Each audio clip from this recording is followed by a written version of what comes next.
Hello everyone, welcome back to my channel. जैसा कि हम बात कर रहे थे स्पोर्ट्स साइकोलॉजी एंड सोशियोलॉजी, जो कि हमारा बीपेड सेमेस्टर 3 का सब्जेक्ट है। और यूनिट 1 पे हमने बात की थी और यूनिट 3 पे भी बात की थी और यूनिट 2 पे हमने कुछ टॉपिक्स को कवर किया था और उसमें ही आगे आज हम यूनिट 2 में कंटिन्यू करेंगे। तो यूनिट सिलेबस के अकॉर्डिंग हम क्लास चला रहे हैं, जिसमें हम आगे क्या क्या पढ़ेंगे यूनिट 2 में देखते हैं। आज हम पढ़ेंगे डायमेंशन ऑफ पर्सनालिटी के बारे में। आप सिलेबस अपने हाथ में रखिए। पर्सनालिटी एंड स्पोर्ट्स परफॉर्मेंस के बारे में, नेचर ऑफ मोटिवेशन के बारे में, फैक्टर इन्फ्लुएंसिंग मोटिवेशन के बारे में हम पढ़ेंगे और मोटिवेशन के बारे में पढ़ेंगे, टेक्निक ऑफ मोटिवेशन के बारे में पढ़ेंगे। इतनी चीज़ों के अकॉर्डिंग आज हम बात करेंगे और अपना सिलेबस आप हाथ में रखिए। एक एक चीज़ टिक करते जाइए कि कितनी चीज़ें आज हमने पढ़ी, कितनी चीज़ों को आज हमने कंप्लीट किया। ठीक है, चलिए सबसे पहले हम देखेंगे डायमेंशन ऑफ पर्सनालिटी को। डायमेंशन ऑफ पर्सनालिटी के बारे में पढ़ते हैं और इनके जो यूनिट 1, यूनिट 2 और यूनिट 3 एंड 4 जो भी नोट्स हैं वो मैं लिंक उसका डिस्क्रिप्शन में डाल दूंगा, तो वहाँ से भी आप नोट्स प्राप्त कर सकते हैं। ठीक है, चलिए आगे देखते हैं डायमेंशन ऑफ पर्सनालिटी। सबसे पहला इसके अंदर हेडिंग आती है शारीरिक आयाम। इसके अंदर सबसे पहला जो है डायमेंशन ऑफ पर्सनालिटी जो है वो है शारीरिक आयाम। व्यक्तित्व किसी व्यक्ति की शारीरिक बनावट है। यदि किसी व्यक्ति का रूप अच्छा है, लंबाई उचित है, शरीर मजबूत है, मांसपेशियां अच्छी हैं तो उसे अच्छे व्यक्तित्व में गिना जाएगा। ठीक है, ये एक शारीरिक बनावट पे बात हो रही। किसी व्यक्ति के व्यक्तित्व की पहली छाप उसके शरीर और बौद्धिक क्षमता पर पड़ती है। ठीक है, चलिए आगे चलते हैं। मानसिक आयाम, इसी के अंदर डायमेंशन ऑफ पर्सनालिटी के अंदर दूसरा जो हेडिंग हमारा है वो है मानसिक आयाम। जिस व्यक्ति की मानसिक क्षमता अच्छी होगी तभी उसका व्यक्तित्व जिस व्यक्ति की मानसिक क्षमता अच्छी होगी तभी उसका व्यक्तित्व अच्छे व्यक्तित्व में गिना जाएगा। ठीक है, जैसा कि शारीरिक आयाम में था सेम वैसे ही मानसिक आयाम में है। ठीक है, ऐसे कई बौद्धिक व्यक्ति हैं जिनका व्यक्तित्व अच्छे व्यक्तित्व में गिना जाता है, हालांकि उनका शरीर अच्छा नहीं है लेकिन उनमें असाधारण मानसिक और बौद्धिक गुण हैं। आगे चलते हैं, तीसरा पॉइंट इसके अंदर देखते हैं हम, सामाजिक आयाम। एक अच्छा व्यक्तित्व मिलनसार होता है। ठीक है, सामाजिक गुण जैसे चरित्र, नैतिकता, शिष्टाचार, कार्य नैतिकता, मित्रता, अच्छा रवैया, सहायक स्वभाव, सहयोग, सहानुभूति और प्रकार आदि गुण या लक्षण और अच्छे व्यक्तित्व के लिए आवश्यक हैं। चौथा है भावनात्मक आयाम। भावनात्मक आयाम भावनात्मक स्थिरता से संबंधित है। भावनात्मक स्थिरता होना किसी के व्यक्तित्व का अनिवार्य पहलू है। इसका मतलब है कि व्यक्ति को अलग अलग स्थिति में विभिन्न भावनाओं जैसे भय, क्रोध, घृणा, संकट, मनोरंजन या खुशी आदि पर उचित नियंत्रण रखना चाहिए। उदाहरण के लिए कई खिलाड़ी जिनका भावनात्मक नियंत्रण अच्छा नहीं है उनके व्यक्तित्व को अच्छे व्यक्तित्व में नहीं गिना जाएगा, हालांकि उनका शारीरिक, मानसिक और सामाजिक आधार अच्छा है। यहाँ पर हमने डायमेंशन ऑफ पर्सनालिटी को कवर कर लिया है। अब हम पढ़ेंगे पर्सनालिटी एंड स्पोर्ट्स परफॉर्मेंस के बारे में। खेल खेलना केवल तकनीकी और स्कोरिंग से कहीं अधिक है। इसमें संपूर्ण व्यक्तित्व विकास शामिल है। क्या आपने कभी सोचा है कि खेल प्रदर्शन कैसे सॉफ्ट स्किल के निर्माण में योगदान दे सकता है, चरित्र विकास में सहायता कर सकता है और बच्चे के समग्र व्यक्तित्व के निर्माण में मदद कर सकता है? तो चलिए सबसे पहले इसके अंदर पर्सनालिटी एंड स्पोर्ट्स परफॉर्मेंस के अंदर सबसे पहला पॉइंट है शारीरिक और मानसिक स्वास्थ्य। नियमित रूप से कोई खेल खेलने से शरीर को सक्रिय रखने में मदद मिल सकती है, चाहे व्यक्ति किसी भी उम्र का हो। चाहे आप क्रिकेट, बैडमिंटन, टेनिस या कोई अन्य खेल चुनें, यह आपको शारीरिक गति में संलग्न होने की अनुमति देता है। इसके कई लाभ हैं। वजन को नियंत्रित करने और मांसपेशियों के निर्माण से लेकर चपलता और मानसिक सजगता और समन्वय में सुधार करने तक। खेल खेलने से शरीर अधिक जागरूक होता है और बेहतर मनोवैज्ञानिक और शारीरिक संतुलन बनता है। अब इसके अंदर आगे देखेंगे, पॉइंट नंबर 2 देखेंगे अनुशासन। किसी खेल को खेलने और उसमें उत्कृष्ट प्रदर्शन करने के लिए अच्छे अनुशासन की आवश्यकता होती है। यदि कोई बच्चा किसी खेल के प्रति बेहद जुनूनी है तो वह खुद को समर्पित करना सीखेगा, आत्मनियंत्रण रखेगा और जो ठान लेगा उसे पूरा करने के लिए दृढ़ संकल्पित रहने की कला सीखेगा। ये विशेषताएं न केवल बच्चों को खेल में उत्कृष्टता प्राप्त करने में बल्कि जीवन में लक्ष्य निर्धारित करने में भी मदद करती हैं। फिर तीसरा पॉइंट इसके अंदर है टीम वर्क। जब खेल टीमों में खेले जाते हैं तो यह बच्चों को एक साथ काम करने, समस्याओं को हल करने और लक्ष्यों को प्राप्त करने के लिए समाधान खोजने के लिए प्रोत्साहित करता है। टीम खेल बच्चों को यह समझने में मदद करते हैं कि टीम में प्रत्येक सदस्य की भूमिका कितनी महत्वपूर्ण है और एक अच्छी तरह से काम करने वाली टीम अंतिम जीत में समग्र रूप से कैसे योगदान दे सकती है। अधिकांश खेल, यहाँ तक कि जो व्यक्तिगत रूप से खेले जाते हैं, जिनमें बहुत अधिक सौहार्द शामिल होता है और बच्चों को एक दूसरे के प्रति अपने सामाजिक कौशल को बढ़ाने में मदद मिलती है। फिर इसी के अंदर अगला पॉइंट है व्यवहारिक प्रभाव।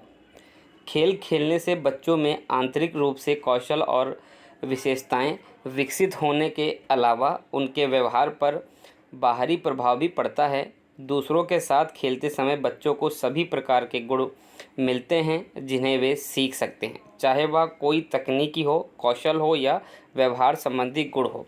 बच्चे प्रभावशाली होते हैं। इस प्रकार उचित मार्गदर्शन और कोचिंग का होना महत्वपूर्ण है, जहां ऐसे सलाहकार सकारात्मक व्यवहार प्रभाव के साथ बच्चे के दिमाग को आकार दे सकते हैं। अब हम इसके आगे पढ़ेंगे नेचर ऑफ मोटिवेशन, अभिप्रेरणा की प्रकृति के बारे में। आप सिलेबस देखते रहिए। अभिप्रेरणा की प्रकृति को निम्न बिंदुओं की सहायता से स्पष्ट किया जा सकता है। इसके अंदर हम पॉइंट वाइज पढ़ेंगे। सबसे पहला पॉइंट है अभिप्रेरणा प्रक्रिया एवं परिणाम दोनों है।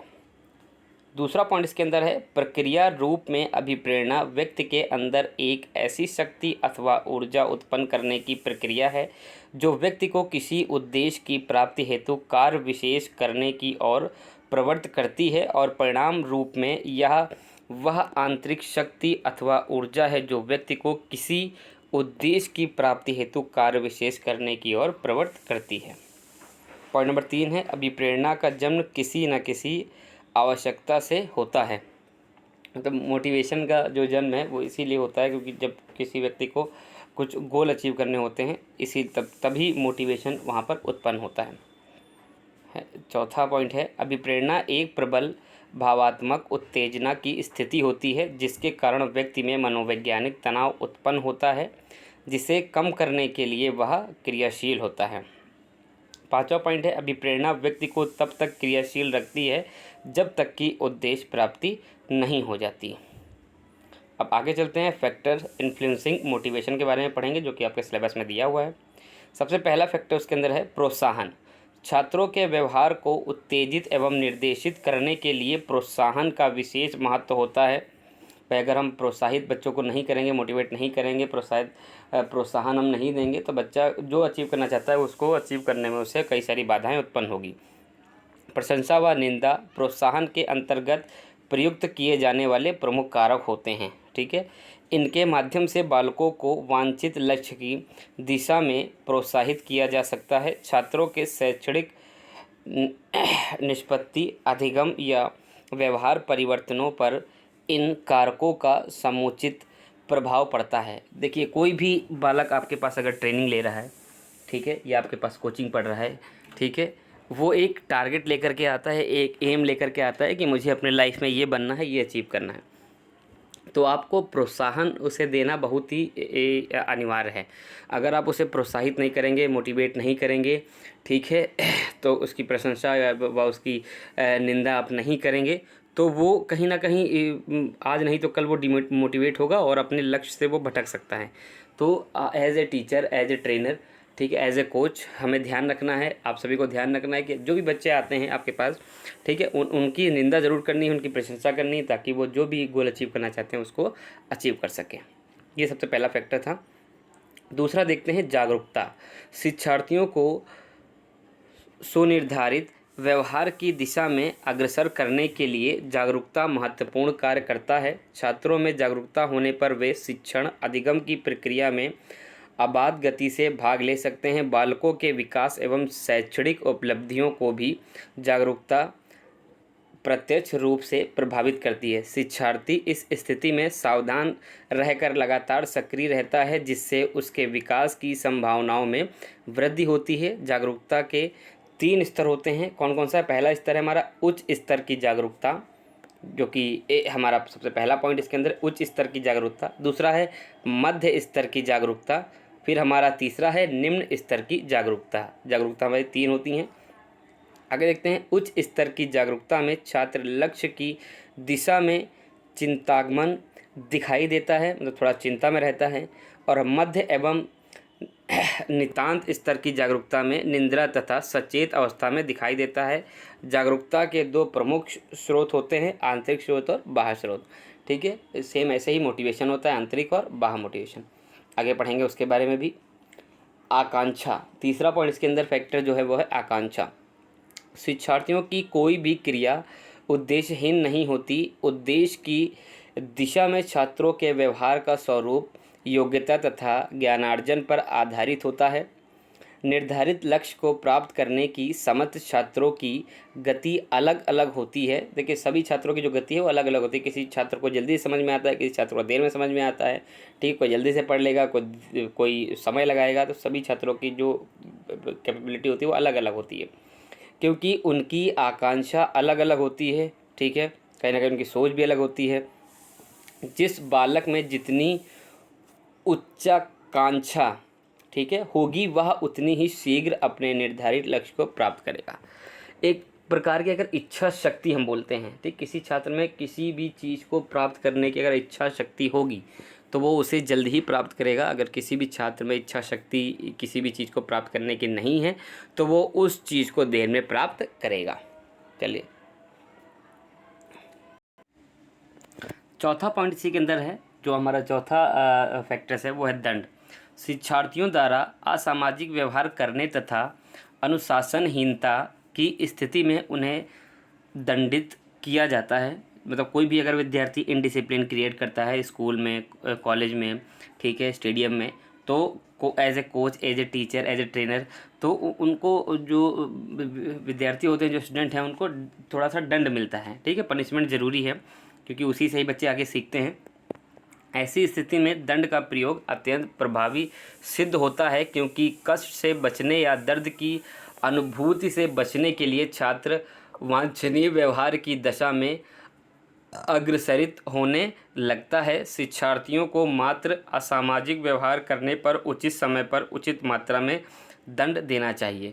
अगर कोई बच्चा इनडिसिप्लिन अगर क्रिएट करता है तभी उसे दंड मिलना चाहिए, अन्यथा बिला वजह उसको दंड नहीं मिलना चाहिए। ठीक है, और शिक्षार्थियों को मात्र असामाजिक व्यवहार करने पर उचित समय पर उचित मात्रा में दंड देना चाहिए। दंड देते समय उनकी आयु, बुद्धि एवं संवेगों को भी ध्यान में रखना चाहिए। हमें यह भी देखना चाहिए कि बच्चा छोटा है, बड़ा है, ठीक है, उसका बौद्धिक स्तर कैसा है। पता चला छोटा बच्चा है, आपने बहुत ज़्यादा मार दिया, तो ये भी कहीं ना कहीं गलत है। तो दंड ऐसा नहीं है कि आपको लाठी से ही उसको मारना है।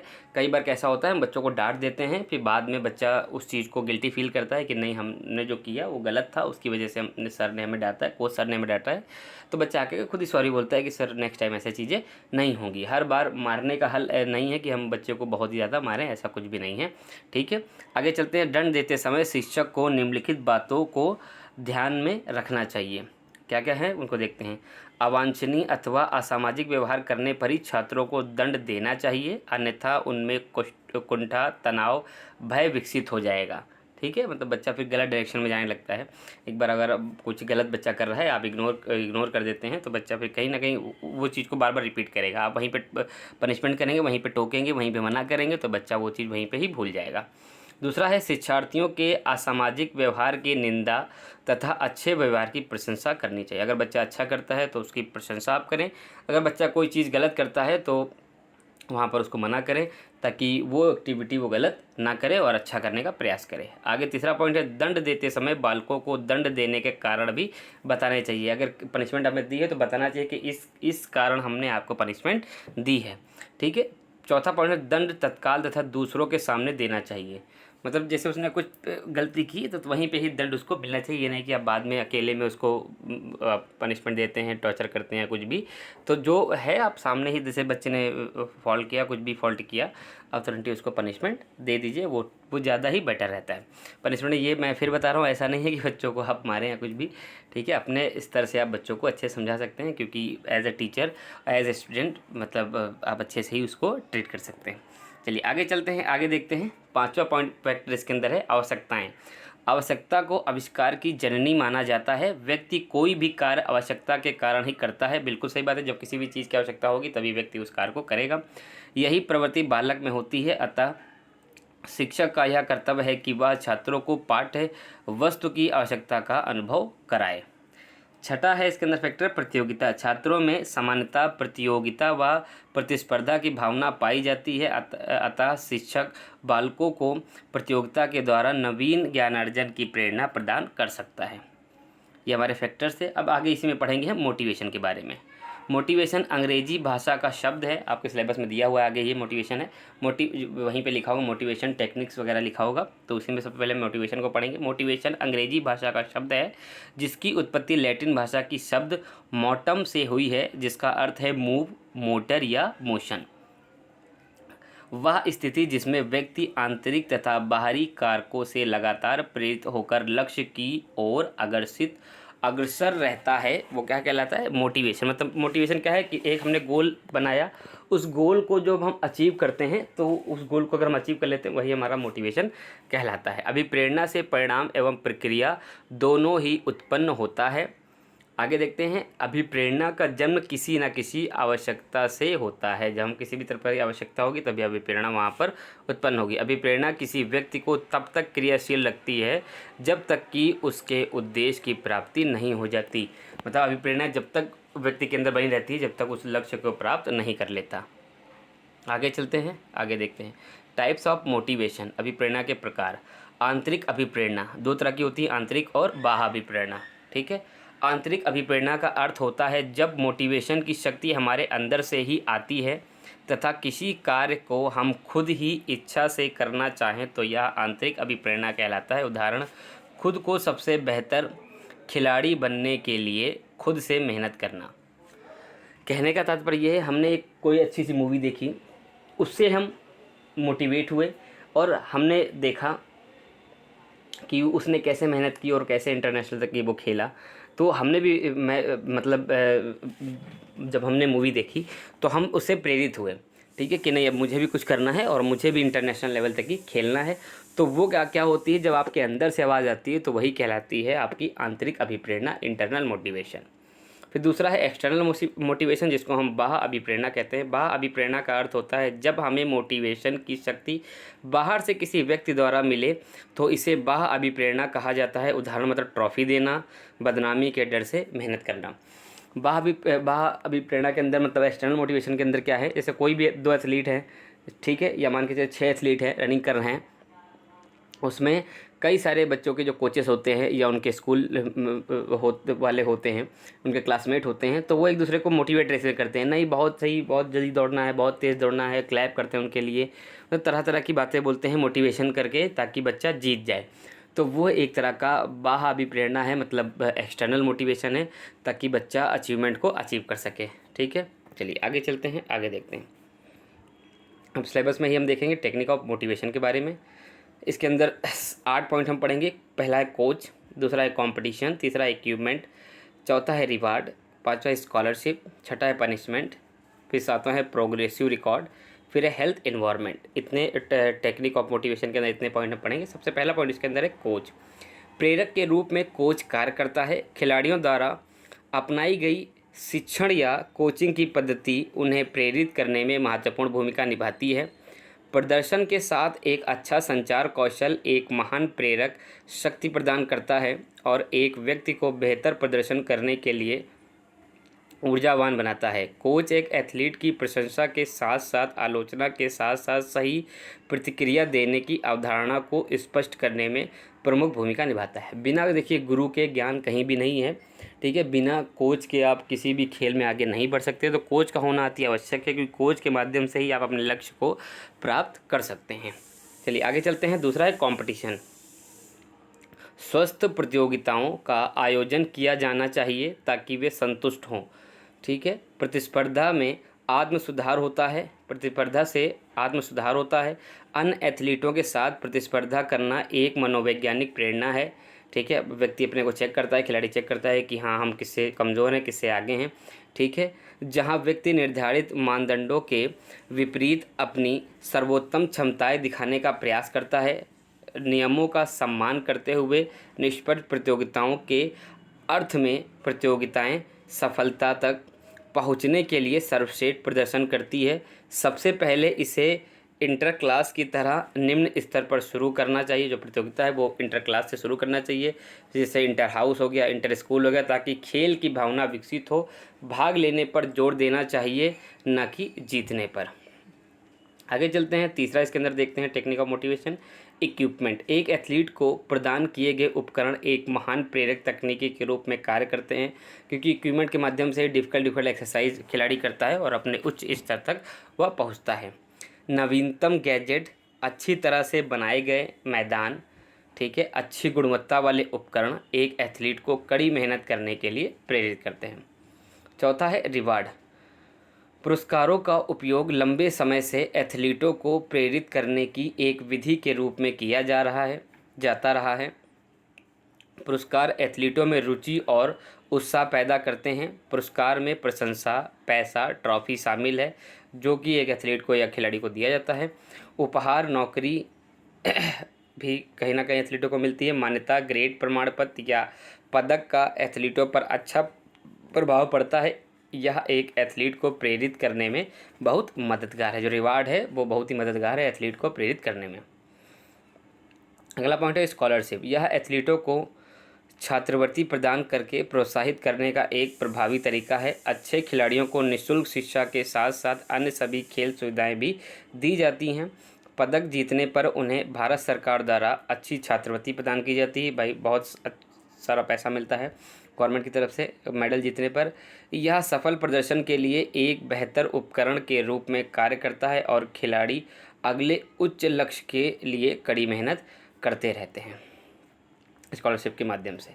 छठा है पनिशमेंट। सज़ा का उपयोग एथलीट को प्रेरित करने की एक विधि के रूप में भी किया जाता है। व्यवहार को बदलने के लिए यह पर्याप्त कठोर होना चाहिए। यह एथलीट को सही रास्ते पर रखता है।